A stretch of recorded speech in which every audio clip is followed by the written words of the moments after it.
அட இவ்வளவு பெரிய மீன்லாம் நம்ம ஒரு குளத்துல இருக்கா? ரீசெண்டா நம்ம ஒரு குளத்துல மீன் பிடிக்கிறாங்கன்னு கேள்விப்பட்டு வந்தேன். அட ஆமாங்க, 2 வருஷத்துக்கு அப்புறம் இப்ப பிடிக்கிறாங்க. இந்த வருஷம் மீனெல்லாம் நல்லா பெருசு பெருசாவே கிடைச்சிருந்துச்சு. இந்த வாட்டி கெண்டை மீன், பாறை மீன், ஜிலேபி மீன்லாம் கிடைச்சிருந்துச்சுங்க. அப்புறம் அங்க வலையில கிடைச்ச மீனெல்லாம் ஒண்ணு சாக்குல அள்ளி போட்டு அதை ஒருத்தர் இந்த மாதிரி எடுத்தாந்து தனியா ஒரு இடத்துல கொட்டிடுவாரு. சாக்குல உள்ள மீன்லாம் கொட்டினோன்னா எப்படி துள்ளுதுன்னு பாருங்களேன். அந்த மீன்லாம் இந்த மாதிரி தனியா ஒரு குட்டையை வெட்டி போட்டுருவாங்க. ஓவரால் குளத்துல உள்ள மீன் எல்லாத்தையும் பிடிச்சாச்சு. பாருங்களேன் எவ்வளவு மீன் இருக்குன்னு. அப்புறம் எங்க ஊர் குளத்துல பிடிக்கிற மீன் எல்லாத்தையும் தனித்தனியா இந்த மாதிரி வச்சிருவாங்க. இது எல்லாமே ஒரு ஒரு வீட்டுக்கு. இந்த மீனெல்லாம் ஒண்ணு வைக்கிறது பாக்குறதுக்காண்டே எங்க ஊர்ல எல்லாருமே வந்துருவாங்க. அப்படியே நாங்களும் உட்காந்துருக்கோம். பாருங்களேன் எவ்வளவு பேர் இருக்காங்கன்னு. அவ்வளவுதான், எல்லா மீனும் வச்சாச்சு. பாருங்களேன் எப்படி இருக்குன்னு. அப்புறம் நம்ம ஊர்க்காரங்க எல்லாரையும் ஒரு ஒருத்தரா பேர் சொல்லி கூப்பிடுவாங்க.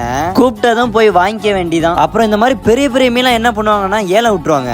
இந்த வாட்டி இந்த மீன் 1500 ரூபாய்க்கு ஏலம் போனுச்சு. அட நம்ம பெரியப்பா வாங்கிட்டு கிளம்பிட்டாப்ல. அப்படியே நம்மளும் நம்ம வீட்டுக்கு கொடுத்து வாங்கிட்டு கிளம்பிட்டோம். பாய்.